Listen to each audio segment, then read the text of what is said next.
भानु जी मथुरा से। सीताराम। जय सीताराम महाराज जी, आपके चरणों में कोटि कोटि प्रणाम। महाराज जी, भगवान के नाम को किस तरह और कितना जपें जिससे शीघ्र ही स्वरूप बोध हो जाए?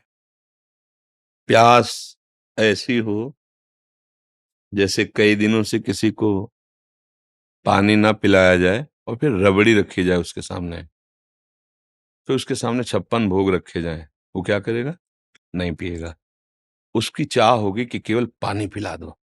ऐसी नाम जबकि प्यास हो और व्याकुलता ऐसी हो जैसे तुम्हें यमुना में अभी ले चलें और कहें डुबकी लगाओ और फिर आपको दबा दें और दबाए रखें।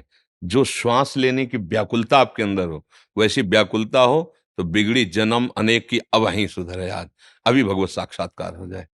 व्याकुलता हो ऐसी जैसे यमुना में डुबोने पर श्वास लेने की चेष्टा करने पर फिर दबाया जाए, वो एकदम श्वास के लिए व्याकुल हो रहा है, प्राण व्याकुल हो रहे हैं। और प्यास ऐसी हो कि जैसे पानी की चाह वाले को रबड़ी रसगुल्ला रखा जाए। ब्रह्मादिक के भोग शब्द विषम लागत ताहि, नारायण ब्रज चंद की लगन लगी है जाए।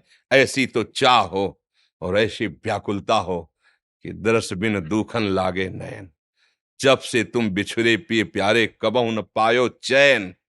अभी हम चैन से सो रहे हैं, चैन से खा रहे हैं और हम भगवत प्राप्ति की बात कर रहे हैं। भगवत प्राप्ति कब? नारायण हरिभजन में ये पांचों न सुहात, विषय भोग निद्रा हंसी जगत प्रीति बहुबात। बस केवल अपने प्रभु का सुमिरन और उनसे मिलन की चाह।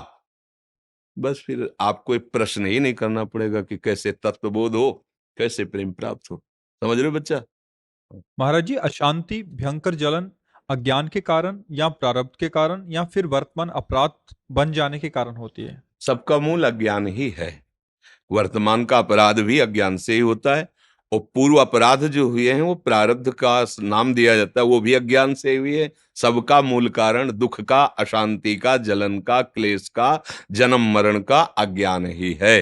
भगवान के चरणारविंद का आश्रय लेकर भगवान के प्रेमी जनों के द्वारा उनके श्रीमुख से निकले हुए वचनों को सुनकर उनकी आज्ञा के अनुसार जीवन हम अपना चलाए तो बहुत जल्दी हमें ज्ञान प्राप्त हो जाए, तो ये अज्ञान नष्ट हो जाए। अज्ञान नष्ट होते ही परम शांति की प्राप्ति हो जाती है। श्रद्धावान लभते ज्ञानम तत्परः संयतेन्द्रिया, ज्ञानम लब्ध्वा पराम शांति। परम शांति कहां मिली? ज्ञानम लब्ध्वा पराम शांति मचरेणादि गच्छति। भगवत प्रेमी महात्मा और शास्त्र, इनके जो वचन है उनके अनुसार जब हम जीवन यापन करते हैं, उनके अनुसार चलते हैं तो हमारा ज्ञान नष्ट हो जाता है। अज्ञान नष्ट होते ही जैसे अंधेरे में क्या है मुझे पता नहीं चल रहा, पर जब प्रकाश हुआ तो पता चल गया। जब पता चल गया तो ना भय रह गया, ना कोई जलन रह गई, ना कोई अशांति। परम शांति, परमानंद की अनुभूति हो गई। किसका प्रश्न था? हाँ बच्चा, खूब नाम जप करो, भगवद आश्रित रहो, माता पिता की सेवा करो। अभी नई अवस्था है, ब्रह्मचर्य पर दृष्टि रखो, गंदे आचरणों की वृत्ति वाले लोगों का संग न करो, दृश्य न देखो, वैसा बात न करो। बड़े भाग्य हैं जो आप परमार्थ संबंधी जिज्ञासा रखते हैं, पर इसकी अनुभूति के लिए जैसा आदेश हो गुरुजनों का, शास्त्रों का, वैसे चलने पर अनुभूति होगी। प्रश्न करना उतना लाभदायक नहीं होगा जितना आचरण में उतारना लाभदायक होगा। जैसे मानो आप प्रश्न तो पढ़ के भी कर सकते हो ना, किसी भी उद्देश्य से कर सकते हो। आप प्रश्न, शास्त्र अगर पढ़े लिखे हो तो शास्त्र पढ़ लो, आप उसका प्रश्न कर दो, तो आपकी बड़ाई भी हो सकती है कि बहुत सुंदर आपने प्रश्न किया। पर वो आपको लाभ तभी मिलेगा जब आप अनुभूति में लाएं।